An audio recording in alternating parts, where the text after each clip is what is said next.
littleBits to your school or makerspace. We are so pleased that you could join us. My name is Christine Leonard, and I'm with the education team here at littleBits, and I'll be the moderator for today's event. Before we get underway, I just want to go over a couple of housekeeping notes. We will be recording this webinar and sending it out to all participants after the fact, along with a couple other videos and resources, so be on the lookout. You should start receiving it in your inbox around an hour after the end of the webinar. We welcome your questions. Please use the question feature on the control panel. For technical questions, you can address them to the organizers directly. Feel free to ask questions of the panelists at any time, but please note that they will be answering them at the end of the webinar. Without further ado, I would love to introduce the speakers for today. First of all, we have Erin Mulcahy. Erin has been with littleBits since 2012 and has been helping educators integrate littleBits into classrooms since the very beginning. Next up, we have Wang. Lesa is a visual art teacher at the Marymount School in New York, and she was instrumental in bringing a littleBits one-to-one program to life. And last but certainly not least, we have Sergio Anaya. He is a supervisor of instructional innovation, Colonial School District in Pennsylvania. Sergio started out as a social studies teacher and now incorporates STEAM learning concepts across multiple disciplines as a curriculum supervisor. So with that, let's get going. Erin, start with you. Great. Hi, everyone. Thanks for joining us today. Christine, can you see the intro slide? Erin, I think you need to accept it. Okay. One sec.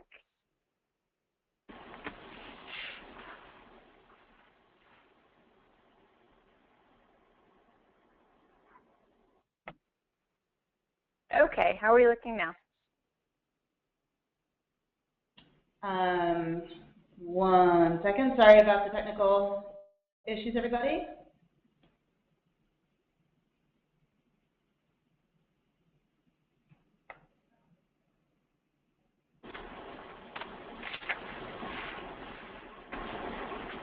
There you go. All right, Erin. There you go. All right, now we're ready to get started.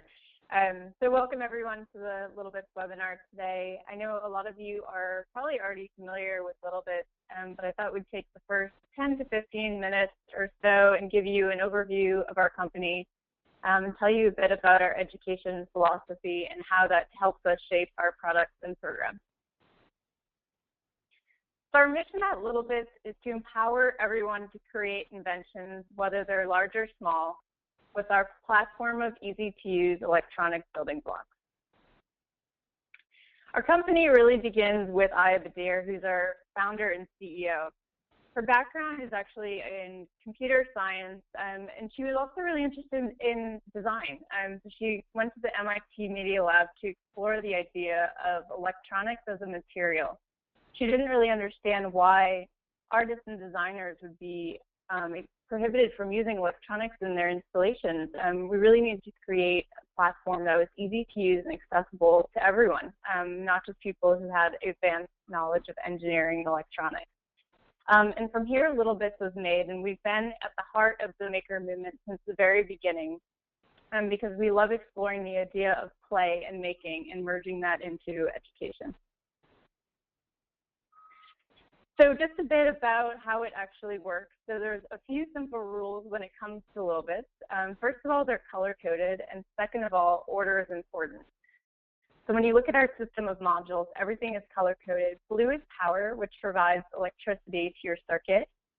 Green are outputs, so those are things that do something. So you can think of lights or sound or motion. And then inputs provide control to your circuit. So they're either responding to you or the environment. And then orange are wire, and wire are connectors or branches. They also can add an additional layer of complexity to your circuit. And the last rule is that magnets are powerful and they matter. So if you try to snap them the wrong way, the pieces will actually repel. So it's really simple to get started, and you don't have to worry about short-circuiting or soldering to create your circuit.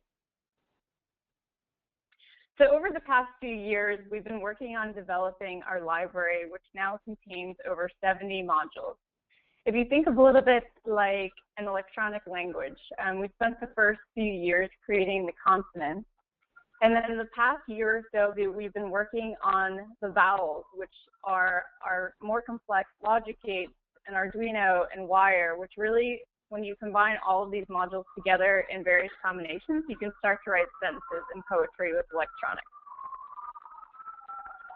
As part of our library, we've also branched out into other software partnerships. So we work with partners such as IFT, which is a collaboration that propels our cloud bit.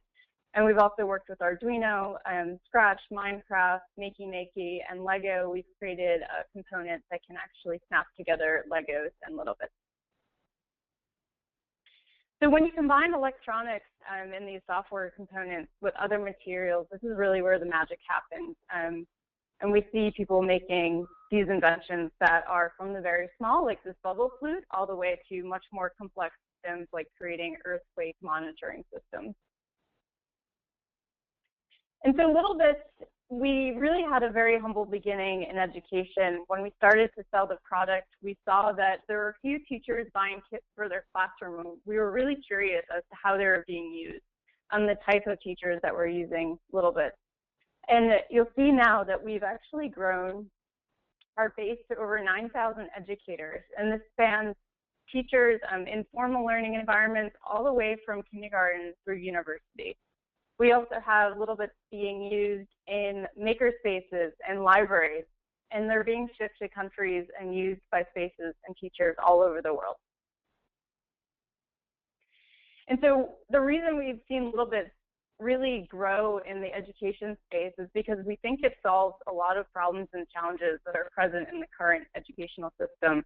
And we see littleBits as a powerful platform. It's a tool. It really propels your learning forward in a variety of ways. We hear a lot about STEM and STEAM, but we always get questions as to how. And littleBits is really that hands-on tool that can bridge your STEM and STEAM programs. And similar to how I got started, littleBits are really a great way to lower the barrier of entry to technical fields like music and engineering and computer science. And for children, exposure to these ideas and pathways early on can really be a wonderful way to introduce them to careers that they might not even know existed. And what we're helping kids through the process of learning with littleBits is they're developing creative skills in problem solving. So they're not only able to understand a problem that they're given, but they're able to break it apart, try new things, and reinvent it to create solutions that work for them. And as part of this process, you're developing 21st century skills, and one that we love to hear about from our teachers is this idea of creative confidence, the ability to put something together, make things with your hands, and it's a very empowering experience to have that ability to reinvent the world that we're living in. And one of the quotes that we absolutely love and really frames a lot of the ways that we think about our education platform is this quote from Mitch Resnick, who's one of our education advisors. And it's the idea that the best technologies have very low floors, so it's very easy to get started. High ceilings, so you can build very complex projects and ideas, and also wide walls, so people of all ages, abilities, any audience can jump into this technology and understand how to use it.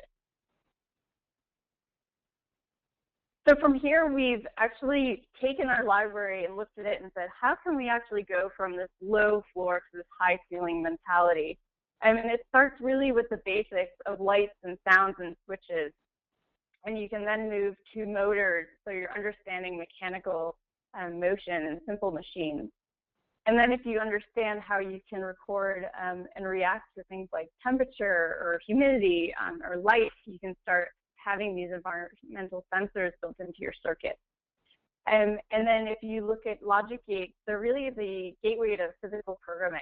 And once you start adding software into this equation, you can quickly move from programming to coding. And then the next step up will be our cloud module, which actually is a Wi-Fi module. So you completely span a very tabletop experience to the ability to connect to systems all over around the world. And then at the very top of this pyramid is the ability to create your own modules. So you can really get underneath, deep dive underneath the hood and use electronics knowledge to create your own bit. And as far as wide walls, the applications across STEM and STEAM and beyond are apparent in the use cases that we see from educators all around the world. Sergio and Lesa will tell you a bit more about how they're using littleBits, but just to show you some examples, in science, we've seen littleBits used in visible light spectrum experiments, in humanities, exploring the history and the process of invention. In art class, students have been creating generative art box, and then you can apply math and measure circumference and the radius of your circles. And then, as we mentioned, the gateway to programming, having the ability to use logic gates to understand binary number systems. And really, I mean, these are just a few examples. You can check out our lesson and education page to see even more. So that's really the background of the system and the bits, but also a huge part of littleBits is really this process of learning how to invent. And this is our new littleBits Invention Cycle that we've released with the new kits that we have, the Gizmos and Gadgets kit. And it's a process of creation, play, which obviously involves others, remixing, trying a new bit, trying a different application, and then sharing it, talking about your work, critiquing it, and then it cycles back again. And you can see how we can use this process to see that there's actually, we sometimes hear that it's hard to incorporate standards into products in the maker movement, but we really don't think this is a barrier to combine rigor and creativity. So if you look at the next generation science standards, you can see how the invention cycle maps well to a lot of the practice standards in K through 12, where you're developing and using models, you're asking questions, you're interpreting your data, and then you're sharing that with your peers and arguing and expanding upon your results. And this also has a lot of parallels, I said, to STEM and STEAM, also 21st century skills, and the process of design thinking is very much apparent in this cycle. So this philosophy and journey that we've taken has led us to create products that are specifically geared to help educators incorporate technology based on the number of students that you're teaching, the space that you're using, whether it's a formal learning environment or a museum or a library, and the type of instruction that you want to carry out. And so if you're interested in trying littleBits out in the classroom, the student set's a great choice for getting started with about 4 to 8 students.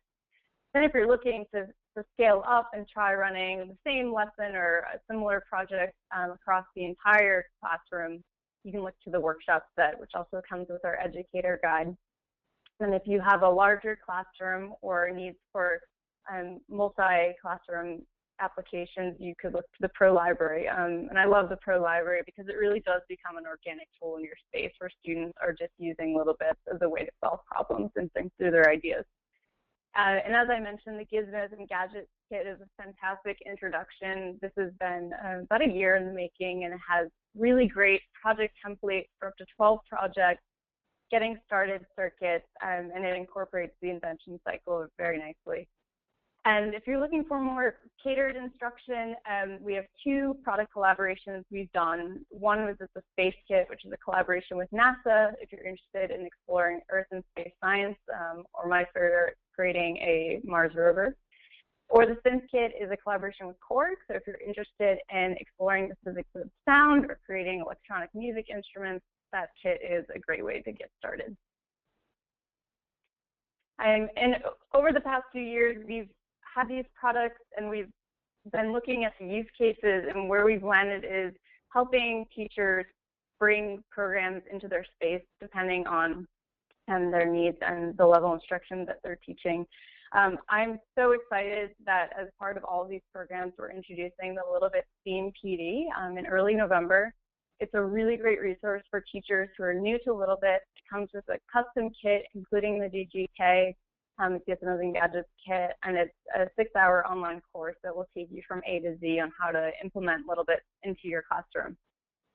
If you have a library makerspace, the Invention Lab is a wonderful getting started point, and the littleBits classroom integration is perfect for 5 or more classrooms that are using littleBits. And all of this information is available on our website, littlebits.cc/education programs. We also offer a 15% discount to educators. And last but not least, we have the one-to-one program, which I would love to pass to Lesa now to tell you a bit more about her journey at Marymount School in New York on how they got started.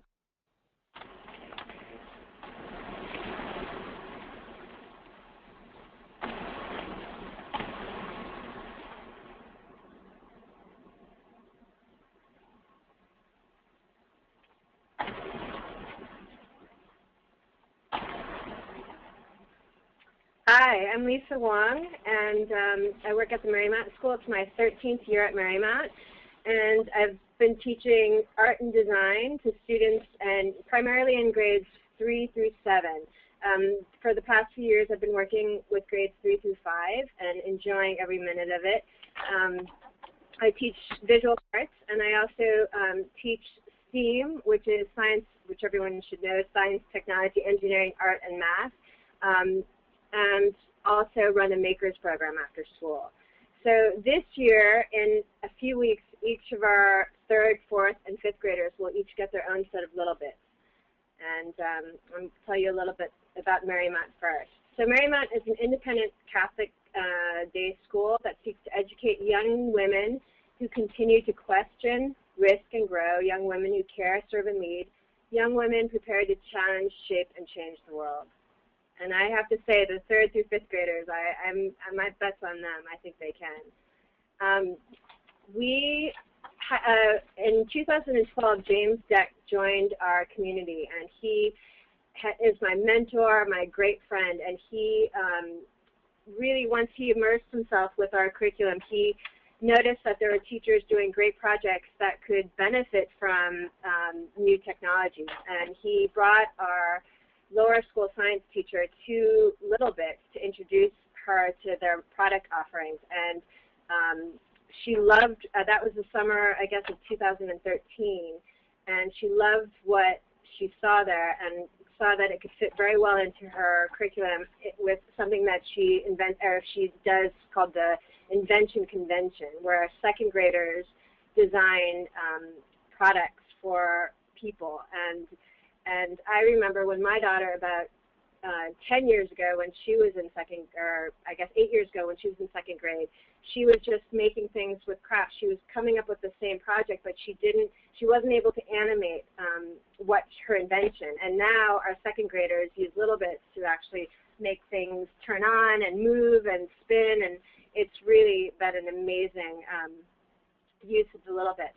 So Marymount started with a few, the base kits, deluxe kit, extended kit in fall of 2013. And then once we saw that teachers and other disciplines were interested in working with littleBits, we decided to purchase the workshop set in spring of 2013.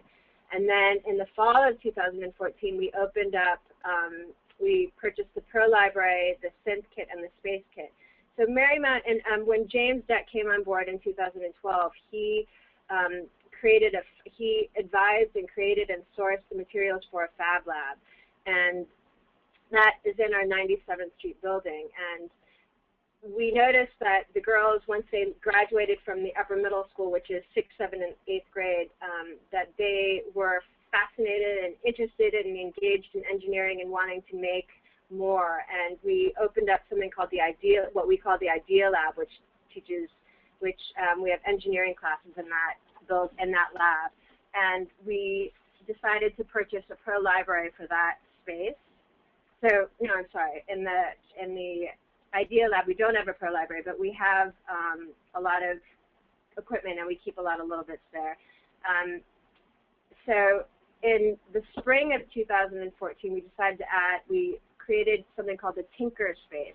So in lower school, K through 2, they go to a lab that has soft materials, and now with the addition of our wonderful Maureen Riley, they'll be doing a lot more woodworking and robotics. So we have a Pro Library there, and this year, with our introduction of the one-to-one, we've added a Pro Library in our STEAM Lab, which is really a place for teachers to come learn more about new technologies and to come figure out how to incorporate more STEAM initiatives into their own curriculum. So my office where I'm sitting now is, I share it with a math teacher, science teacher, myself, and Maureen, the technologist and roboticist. So we're a happy team in this room. So in Laura School, we really want to promote joyful discovery. And these are pictures of the Laura School Invention Convention. I believe this is a light-up bathtub that the second graders had designed. These are pictures of when the girls showed their inventions using littleBits to their parents and the community. This invention was great. I guess you can't see the actual thing, but it's if someone had a cast on, this girl designed a cast that had a fan to cool your hand, your arm that got sweaty, and also there's a popsicle stick on the bottom that you can't really see, but that helps to itch that hard-to-reach spot on your arm. This is a picture of the Tinker Lab and students in the Laura School making. We have 3D printers in all of our buildings now, and that project that the girl, Julia, is holding is a picture, is an object, a Minecraft, something that was created on Minecraft and 3D printed. Another Laura School girl. So in the Laura Middle School, in my division, we have, we really are interested in encouraging curiosity and confidence. And so a lot of times we give the girls design challenges. The one on the left, we really like encouraging, especially with littleBits, we really like offering less, doing something with less bits. And so we like to give the girls a 2-bit challenge where they have a power source and one other bit that they can play around with. So these are girls, this is 3D printing in STEAM Lab. This is an art class. The girl in my class, I gave them the 2-bit challenge as well to design something that they could use every day, or rethink something that they use every day and make it better. More. This is our pictures from our after-school makers class. A little bit in art. This is the girls using the Pro Library, coming in to grab bits that they don't have on them and that they need for their invention. In the upper middle schools, where James Deck has his Fab Lab and does wonderful things with our students, there are a lot of the projects are project-based learning and collaborative projects. So these girls laser cut a violin. They teach breadboarding and circuits. James teaches them. This is the wall of tools. Cutting wood, working with circuits. The great thing about littleBits in the upper middle school is that the girls have an idea and they can quickly put things together using littleBits. So I'm not sure what this project is, but it looks like they used a lot of the resources in the Fab Lab to make it happen. In the upper school, we like to encourage bold questioning and advocacy. These girls are girls in class 9 who've been working with Nancy Otero, who is teaching them processing and how to make objects with processing. They created these design, and then they laser cut them and added light to them. I think they're beautiful. This is an upper school engineering class, working with Arduino. This is, I believe, this is a project where they actually 3D printed a whole robot that they could move and program using Arduino. So littleBits has been a part of our curriculum and in our culture for a while, and this past year when littleBits contacted Marymount to see how we were using littleBits, we told them about our upcoming Maker Day, and we actually partnered with littleBits they sponsored our Maker Day, and actually were very generous and gave our participants kits.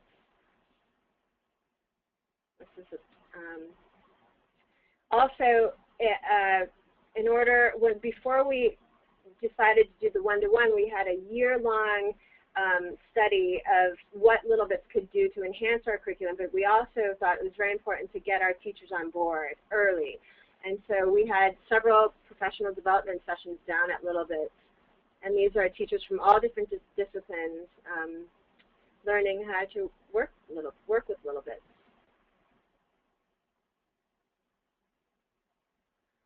And also to have the whole community involved, we also had the Headmistress's Council do a wonderful project with our language arts teacher who talked about poetry and dissecting poetry and connected that to littleBits and working in segments and bits and putting things together. And they loved it. So at Marymount, we have 4 different maker spaces. In the upper school, we have the Idea Lab for the engineering class. The upper middle school, we have the Fab Lab. In the lower middle school, where I am stationed, we have the STEAM Lab, which is a great office space. And then because we don't have the same equipment that the upper school and the middle school have with the laser cutter, things like that, we actually decided that girls who are at our age are so fascinated with making that we have pursued the one-to-one. So the girls will each have their own custom littleBits kit that we're calling mobile maker spaces. Don Buckley, I attribute that new name to that branding to Don Buckley, who helped us, who was part of our team of researchers on this. And in the lower school, we have the Tinker Lab. So with the littleBits, we really sort of followed the track that littleBits created really parallels what we want to do, where the lower school students are working with sound and motion and lights and switches. When they come to 3rd, 4th, and 5th grade, they're learning basic programming and working with environment sensors. In the Fab Lab, they're, with James, they're working on coding and the cloud bit. And in upper school, with our engineering class, they're working on developing bits. And now I'm going to pass it on to Sergio.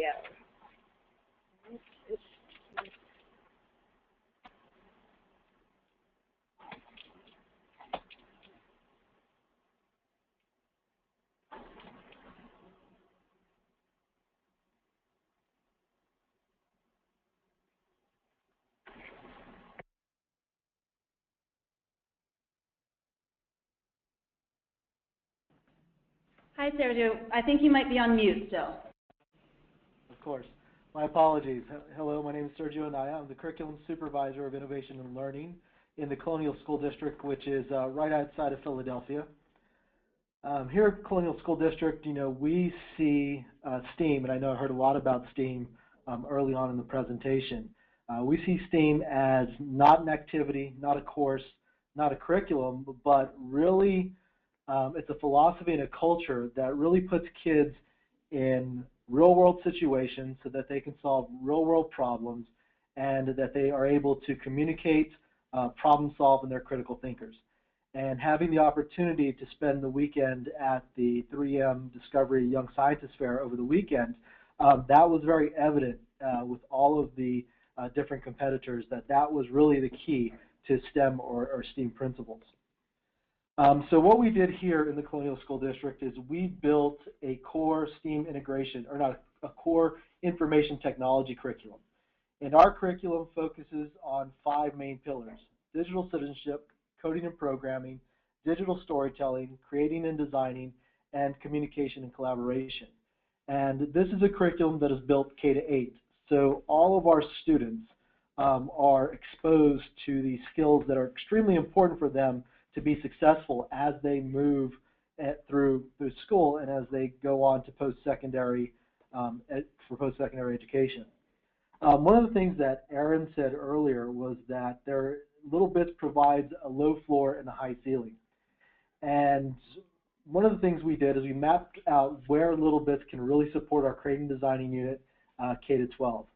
And at every single level, littleBits really is an important tool for the learning process.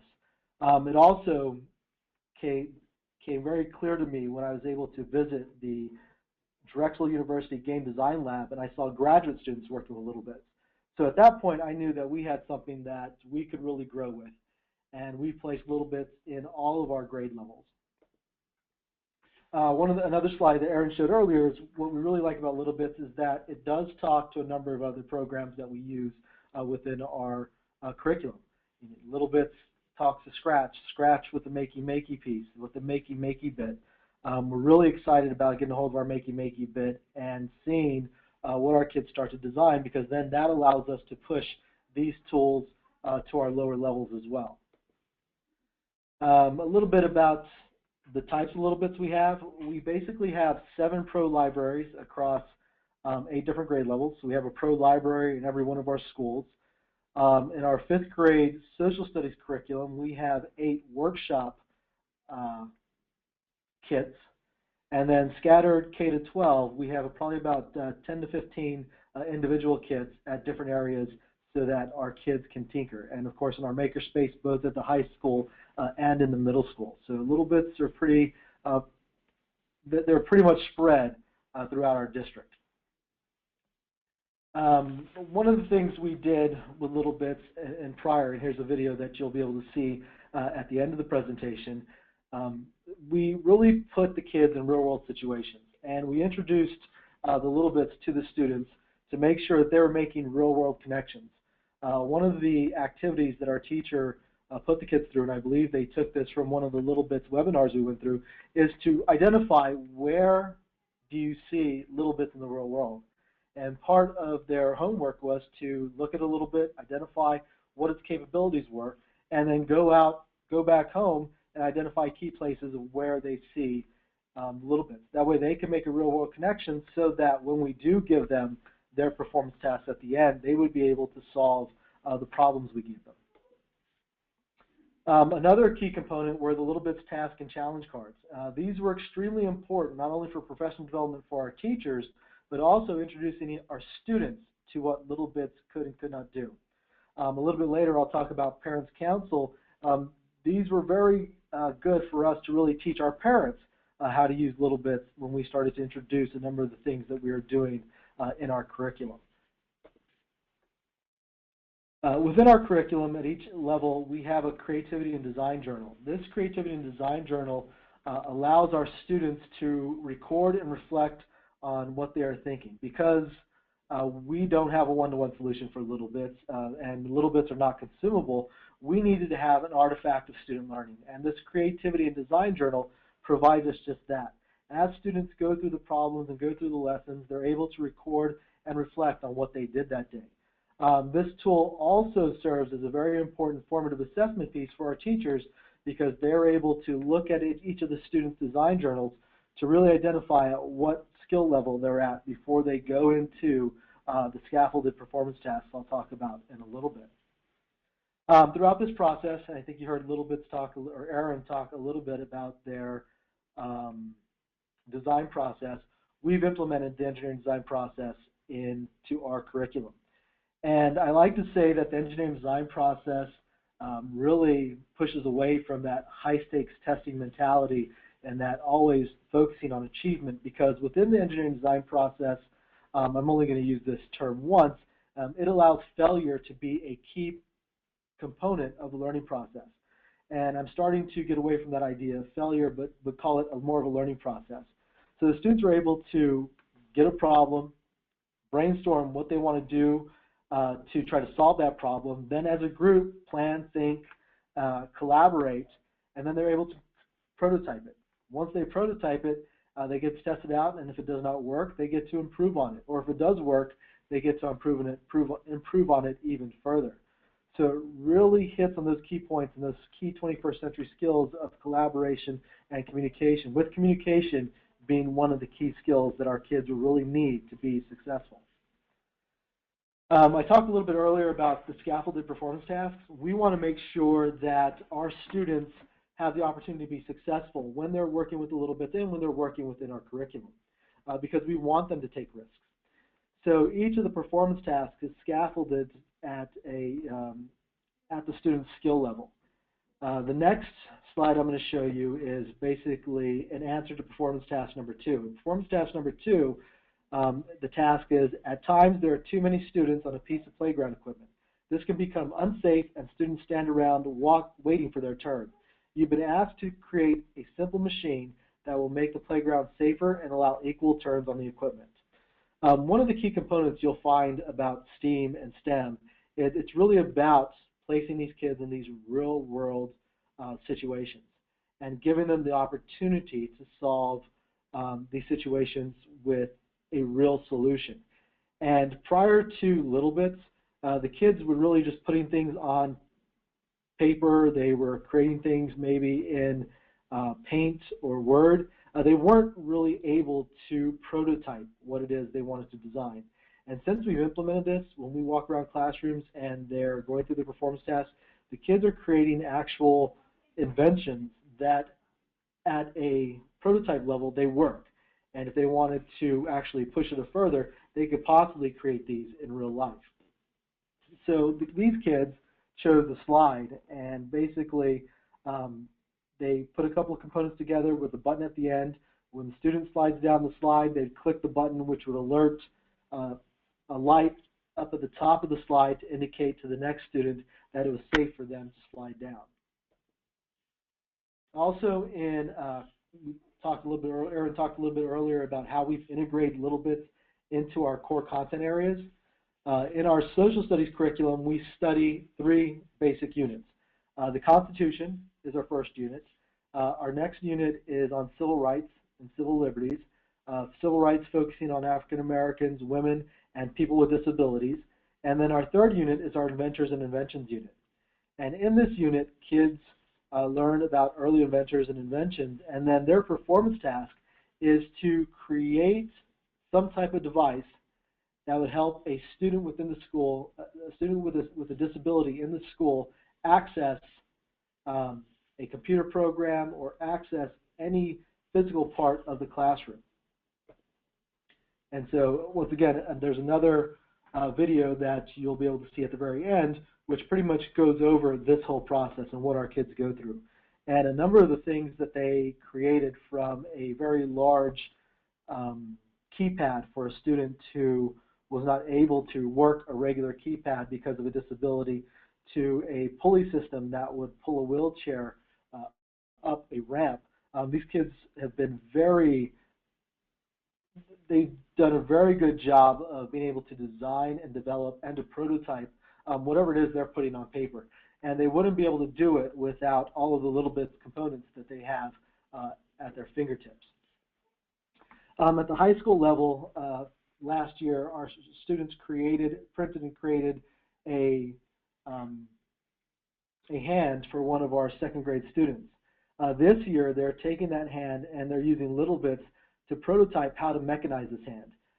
So once they're able to prototype a mechanized hand using the littleBits as a guide, they will then build a full working mechanized hand for one of our students seen here, Olivia. Also, one of the key components of our littleBits program is we made sure that we brought in the parents. We took them through a series of situations, put them through the same task cards that our kids went to teach them what we're teaching our kids and what we're asking our kids to do within our curriculum. So that's basically the way we've integrated littleBits in our curriculum K to 12. So now I will turn it over.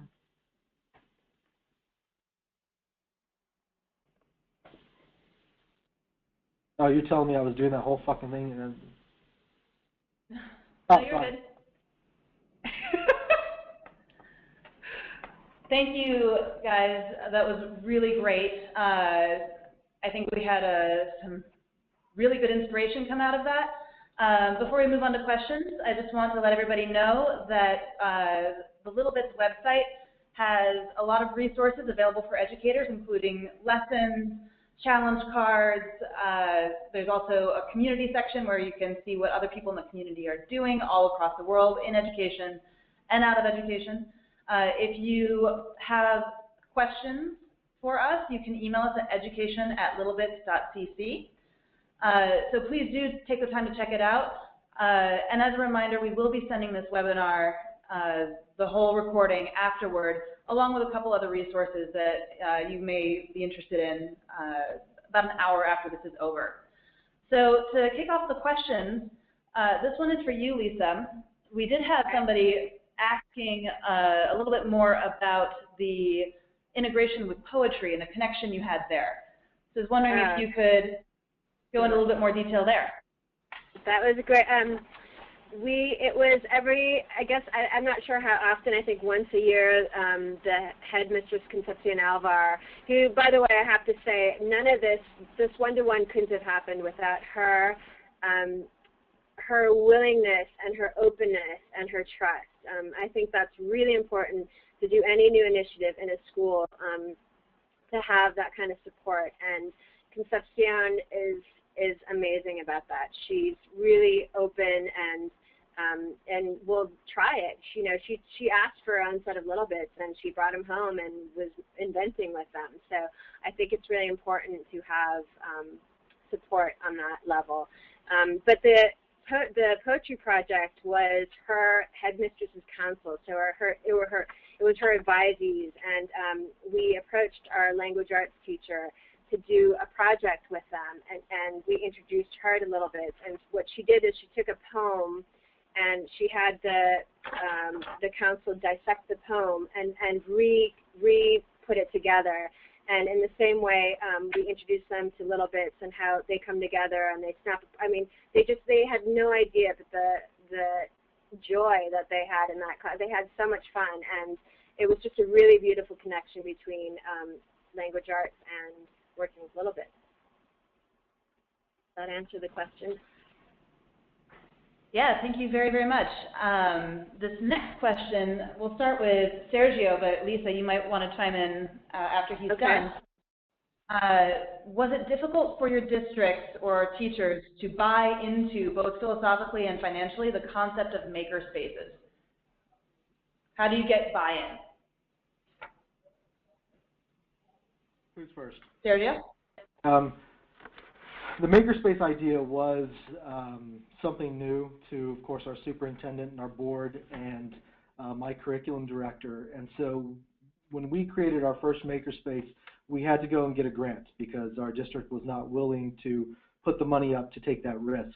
Once we got that grant and we created our makerspace at the high school, it was really the inspiration from where we started to build our curriculum, because these maker ideas that we saw our kids going through at the high school level, we knew we needed to build these skills earlier so these kids could be successful as they move through our curriculum. So that was basically the impetus of how we built our technology curriculum.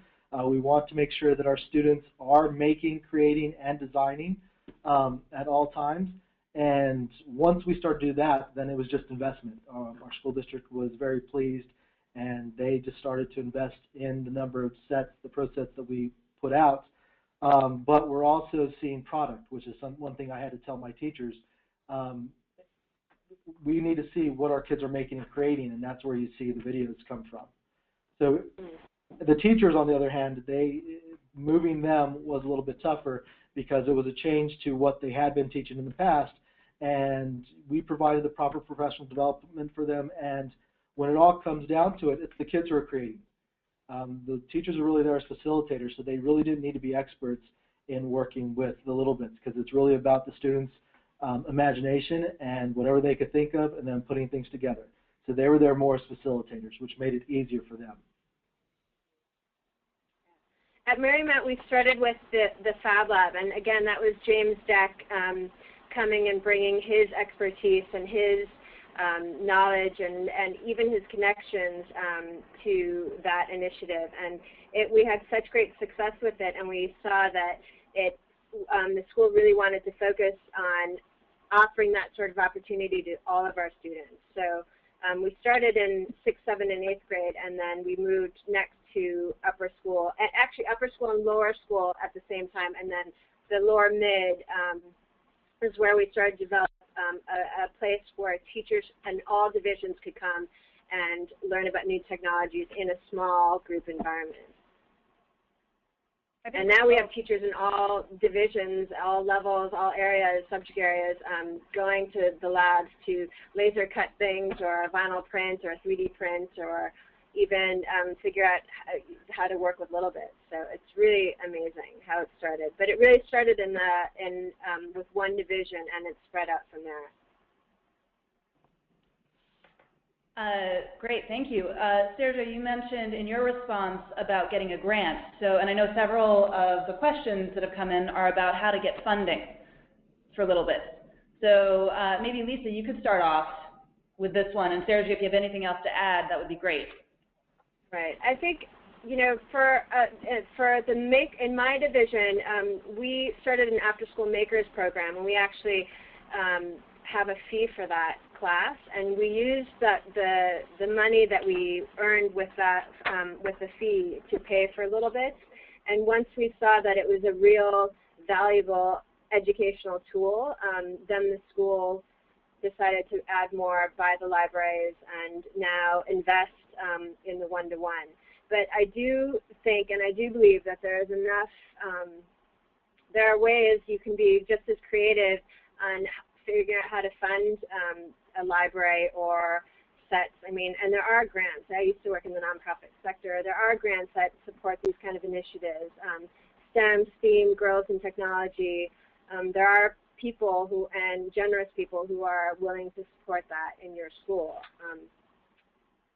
So, you know, I think you have to be creative, and if you can't put it within your own budget, look for a grant. Foundationcenter.org, you know, places that support education. Sergio, do you have anything to add? Sure. Similar to what Lesa said, we started with a grant. We started small, but people want to see what their return on investment is going to be, and the return on investment is what the kids create and what the kids do with the tools that you provide them. And so once we're able to show that these tools were perfect for what it is that we wanted to do, our kids, our school district, we've basically probably spent over $80,000 on littleBits by themselves at this point, and they're worth every penny, because the ability for kids to create whatever they want, whenever they want, is key to the whole learning process. I actually I really believe that the tools, I mean, these kids in our community, they have lots available to them, and I don't really believe that the tools are, you know, just another thing to own, and I really consider that they're tools that can help change our world. If we can empower our students now, you never know what they're going to invent, and I really believe that the confidence and the joy that comes out of working with littleBits really empowers them to think big. And so for me, I don't see it as just another toy, another tool, another computer technology device. I really see it as something that's going to empower the girls, our girls, to do great things with their lives and for our world. I really believe that.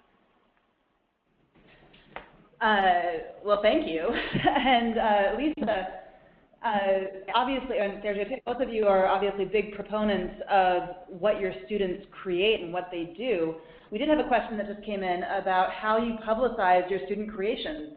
Do you put it on the school website, do you have blogs, Twitter, etc.? I tweet, I put it on Instagram. We're having the girls document their work. You know, a lot of times, the great thing about having the one-to-one is that when the girls create something, they don't have to disassemble it and put it away. They can actually add on to it. They can go back and reiterate and add to their prototype. But in answer to your question, yes, I tweet it. I put it on Instagram. I guess that's pretty much how I get it out there. And I talk about it. I think once you're passionate about something, it's very easy to pollinate. I can be at a restaurant and talk about littleBits, no problem, to the person next to us. Ask Elias, he would agree. Sergio, how about you? We pretty much do the same thing, but one of our main goals here in the Colonial School District is parent communication. And so after every unit, our teachers are expected to place examples of student work on our website for each of the different schools. So every time, it's all about basically selling what it is that we're doing and showing parents what it is we're doing, making that invisible visible, so to speak, so that people see that if the kids are doing great things, people get excited, and when that excitement spreads, it allows us to do better things at the high school, like purchasing our handheld 3D scanner and a laser cutter that Lesa has, which is extremely important for kids to be able to prototype and design in today's classroom. Yeah, we introduced littleBits to our parents on curriculum night, and we actually encouraged them to tweet their inventions that they made that night with us, but also encourage them to tweet what the kids are making, what their kids are making at home. Last Monday I came to work and a girl came up to me and she was like, "Miss Wang, look what I made over the weekend." And she had this incredible invention she made in our 2-bit challenge, and she completely redid it and made it 10 times better. It was so exciting to see, and that was how she spent her weekend. So and she hasn't even received her own kit yet. She just, her father really was very supportive of what she was doing, and this is after knowing that she was going to get a kit via school. He still went out and bought her another kit and helped her, is really encouraging her engineering and design. She's amazing. She's an amazing student. This is so inspiring to hear.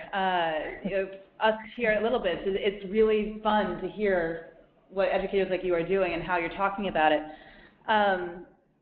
This has come up a little bit over the course of your presentations, but I'd like to have both Sergio and Lesa speak to this specifically. Some of the challenges that you faced, first of all, getting set up and how you made your decisions, and then as you expanded and brought littleBits more involved in your curriculum. So if you could talk very specifically about some of the challenges you faced and how you overcame them. Sergio, let's start with you. Some of the early challenges came from the teachers. As I said earlier, getting them to do something different, getting them to teach differently, getting them to use new technology. When you say littleBits and Makey and Arduino and LilyPad, they're used to Microsoft Word, Excel, typing class. We basically changed the whole concept of the skill set that we are expecting our kids to move through our elementary level with. And that has an impact on our core content teachers because they ask, where do they get Word? Where do they get typing? Where do they get Excel? And my response to those core teachers is, well, you should be teaching that in your classroom when you introduce and you put that in a relevant situation to use those tools. So in our technology classrooms, we're identifying the skills we think these kids will need to be successful 10 years from now. And when I tell my teachers that even though we've created this curriculum now, doesn't mean it's going to be the same curriculum we're going to teach 3 years from now, because things change and we will change and adapt to make sure that we're meeting the needs of our kids. Money was an issue at first, but once we had the buy-in, we were able to get through that. Other than that, it's really, because littleBits are so powerful, we really haven't even used every single littleBit to its fullest potential. And we're identifying that we have X littleBits at the elementary level that we need to shift some of the higher end components to the higher levels and vice versa, depending on what it is we're asking the kids to do. So we're still learning and moving littleBits around, but because they have that high ceiling, there's really no ceiling to what kids can do and what we can do with these littleBits. Yeah, I haven't hit too many walls yet, and I don't foresee very many, but one thing is just the availability of the bits. When we just had the workshop set or the library set, 10 groups of engineers wanted to use the fan bit or a certain bit and it wasn't available. Having the girls have their own set and go from class to class, I think, is going to solve that.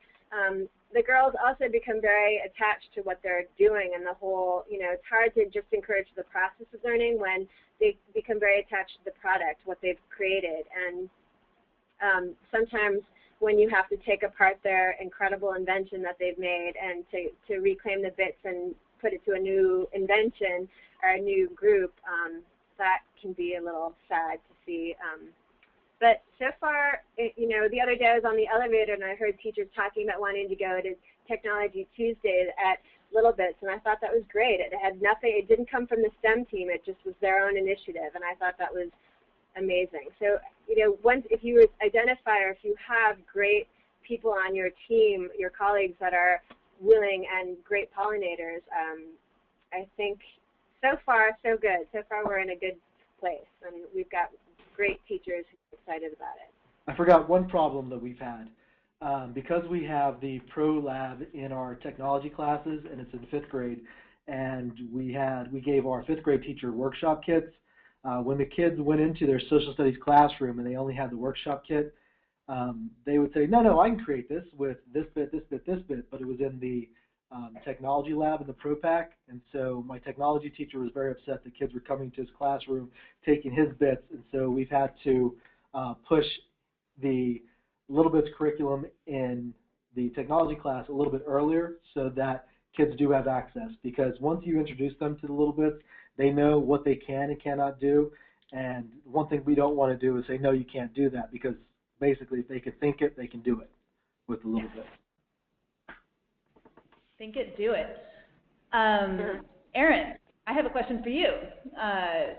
You had mentioned during your presentation the development of a professional development program through littleBits, so speaking about getting teachers bought in and involved. Could you talk a little bit about that and what that encompasses? Absolutely. So for us, we really wanted to provide a really great way for teachers to get started.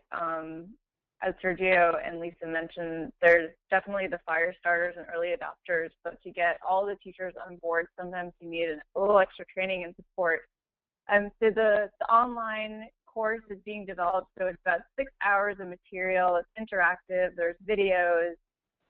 It walks you through the introduction to littleBits, how to create circuits, how to choose projects that fit to what you're teaching in the classroom, and then actually creating a lesson framework around that. And because we've created this custom kit, you can go through the course individually, but we think it's best done with collaboration with other teachers. So you could pair up with a few teachers in your grade, all be working on the same part of the module, share projects, remix, and actually have a really great collaboration and communication about what's working and what your students are most excited about. And so if you're interested, it's really being geared for full grades, multiple classrooms, and even across the district. So if you're interested, definitely let us know. There's a form on the education programs page you can fill out, and we'd love to chat with you about it in more detail. Can I just say one more thing? I think it's really important to bring a lot of the projects that I do at Marymount. I really think it's important to bring the outside in. And one of the great the thing that inspired me to connect with littleBits is when I went down there and I saw all the engineers and designers and the thinkers that were down there that were doing great things, and there were a lot of women there, and I thought our students need to come down and see these women and be inspired by how far what they've done and where they've gone with their careers. And so I think it's really important, you know, to reach out to people who are the inventors, and inspire your students as well. I think we tend to, you know, teach in our own divisions, in our own classrooms, in our own schools, and we don't realize there's a whole community of people who are willing to share their knowledge and expertise. Willing and wanting to. So.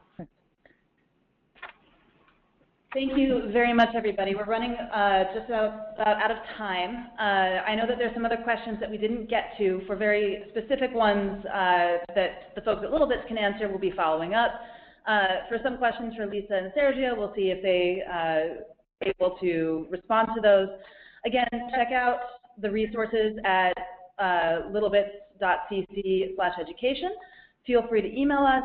We will be sending the recording shortly after this. So thank you, everybody, so much for joining us, and have a wonderful, wonderful afternoon.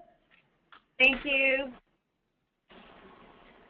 Bye, everyone. Thanks for joining. Bye. Thank you.